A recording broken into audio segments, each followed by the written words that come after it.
Hello, my name is George Humphries from Ashridge Canicrosses here in the lovely county of Hertfordshire in the Ashridge estate. This video is about Canicross and safety. Have a look at the trail etiquette video. That will cover the safety out on runs such as overtaking, downhill, etc. This is going to focus more on the actual dog and the human element of it and things that are in our control that we should be aware of. Cross-country running is inherently dangerous because you have uneven ground, you have roots, you have bogs, you name it. Everything is conspiring out there to get you as a human to fall over. So you have to be aware of this. You're going to have a dog that's going to be pulling you. So you're going to likely be going faster than you would normally run. Injuries to the runner, the most common is an ankle injury.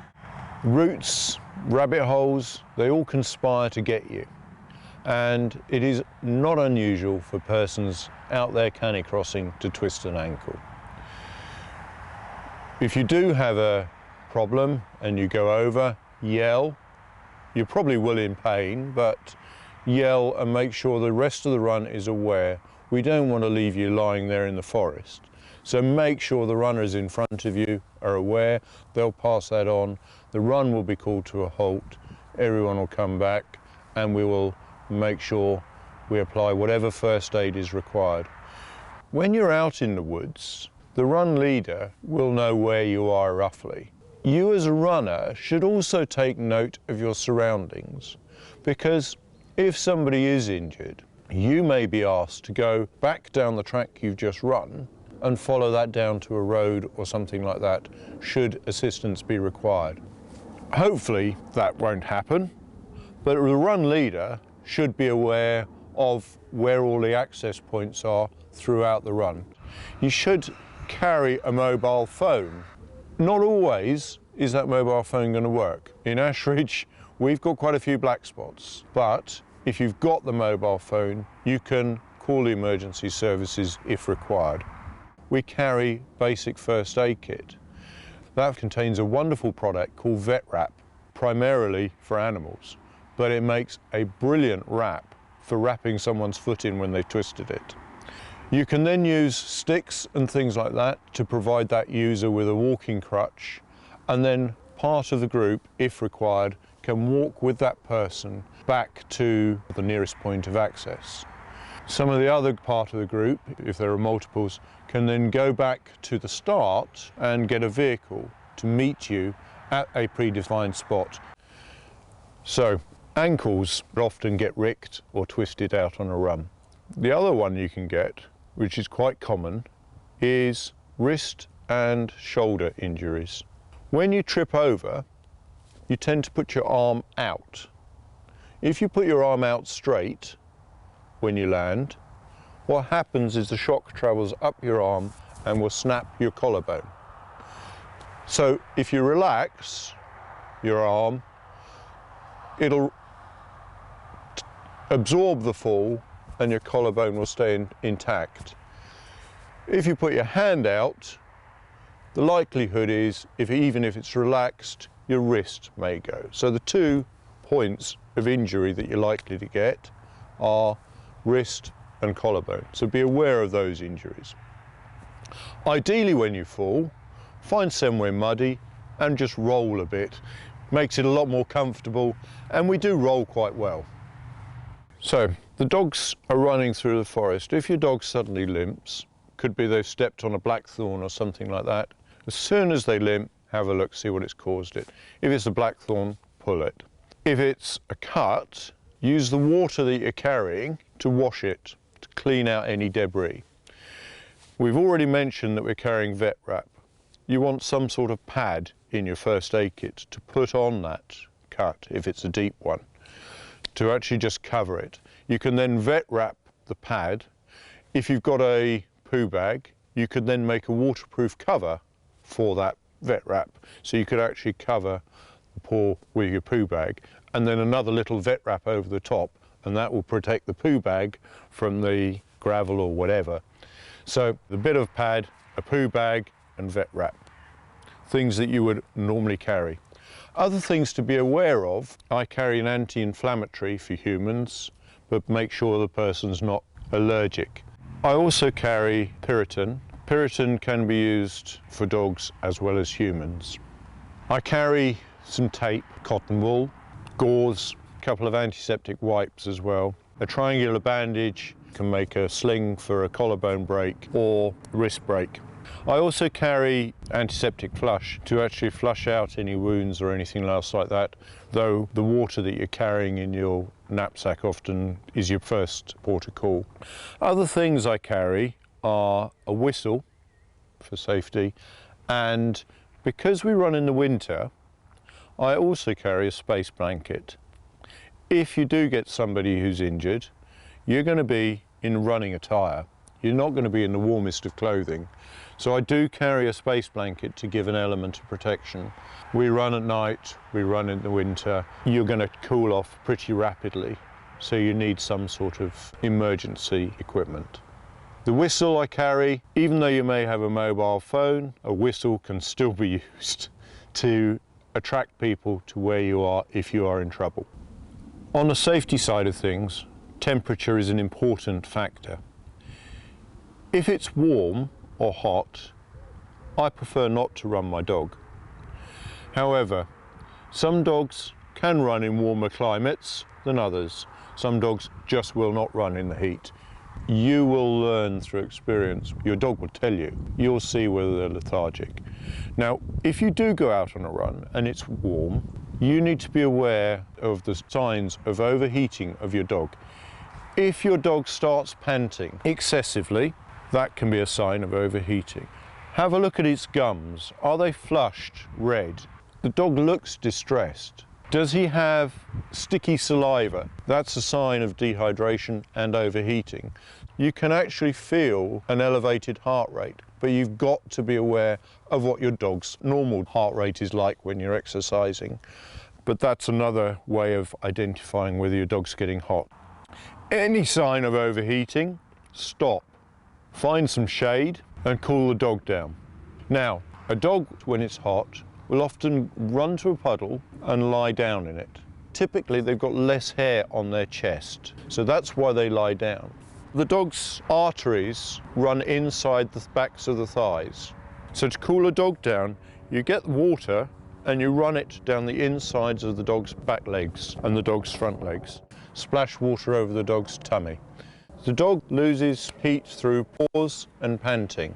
So if you've got the dog stood in a puddle, they'll get nice wet feet, walk them around in it. That will cool them down through their pads. Sometimes you will come across tarmac when you run cross country. Tarmac, if it's hot, will burn a dog's foot. A general rule is if you put the back of your hand onto the tarmac and it becomes uncomfortable after 7 seconds, then that is too hot for your dog's feet. In the cold, your dog can actually get cold feet, so you do have to be aware of that. When it's snowy and icy, their feet can get a bit brittle. They also, when it's cold, notice cuts less. So if they do nick themselves, you as a runner are going to have to be more aware. It's quite easy on snow when you see it, because you'll suddenly see red splots where they've been putting their pads down. If you see that, then stop, find out what's causing that bleeding. Other things to be aware of if you go out running in the snow, which is a lovely thing to do. If it's wet snow, it can create balling in their pads and on their feathers. Some people put Vaseline on, but it doesn't always prevent it. So if your dog does start balling with the snow, then stop and break those balls off. Be careful when you're breaking them off, because you can actually upset the dog quite a lot when you're breaking it off, because it can pull on the hair when you're actually trying to work those balls out. But be aware of the balling of snow on the dog's paws.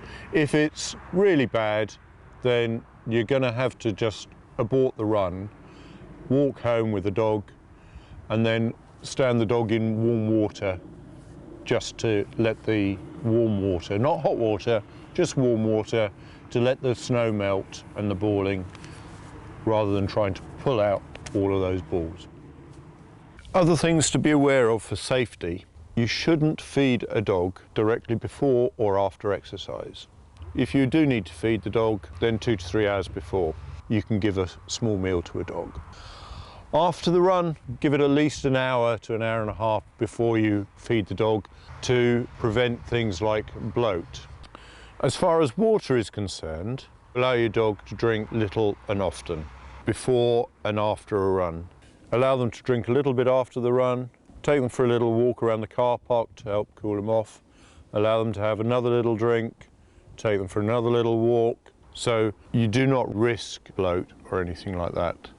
Sometimes a dog won't drink, and that's actually quite worrying. What a lot of people do is they actually flavour the water. If you're out longer and you wish your dog to drink and they're refusing, carry something like liver water or something like that that will just give that bit of flavour to the fluid to allow the dog to take on the fluid. When you're going out for a jog with your dog, you want to warm up and cool down, just the same as you would in any normal exercise. If you go out gently to start with, there's no real requirement to warm up. You just walk the dog around for a bit, get their muscles moving, and then you would go out for your jog. If you're going to be racing, you do need to warm up your dog, because you're going to explode off the line. Take the dog out for a little jog beforehand to warm them up. It also gives them time to do their ablutions before a race. After a race, give a bit of drink, take them for a little bit of a walk. After a normal run where you're going out with a group, you'll find just walking around the car park, checking your dog over will suffice. Also on safety, you as a dog owner have to be aware of how your dog reacts around people and other dogs. If you have a dog that is reactive, let everybody know. They'll respect your space. If you have a dog that is a happy dog and loves to say hello to everybody regardless, just make sure it doesn't jump up at a child and knock that flying. Canicross can be an exciting environment. Just make sure your dog is under control at all times, whether you're running or not. If you are going to use a muzzle, I would recommend using a basket type muzzle that's designed for racing. Do not use a muzzle that will close the dog's mouth down. Remember, a dog uses its mouth to pant. When it's working, it is going to be panting, it is going to be getting hot. So any muzzle that restricts the dog's breathing in any way, you see the closed muzzles around the nose, no good for Canicross. Use a big basket muzzle like the greyhounds use for racing. They're designed to allow the dog to pant and breathe. If you speak to the people who make the wire basket muzzles, they will often make bespoke ones for your type of dog. Make sure your muzzle allows your dog to breathe. Not all of us have groups we can go out running with all the time. So sometimes you may choose to go out running on your own. And I do enjoy running on my own. When I go out running on my own though, I make sure my wife knows where I'm going. I carry all the same equipment, my water for my dog's first aid kit, a phone. I make sure I can recover myself if I can. I make sure I know where I'm going, and more importantly, my wife knows roughly how long it takes me to run 15, 20, 30 miles or whatever. And that's important when you go out on your own. Make sure you're safe. Don't go out taking risks. I don't run at night on my own. That is too much of a risk. The more you think about what could go wrong, the safer you'll make your run. We've had a couple, but we go out regularly. We go out in the night. We go all around the forest. It is as safe as you make it. If you respect the environment, you will stay safe. You will get a lot of pleasure out of going out there and running as a group or on your own. Remember, Canicross is great fun. You're out there with your best pal. Enjoy it.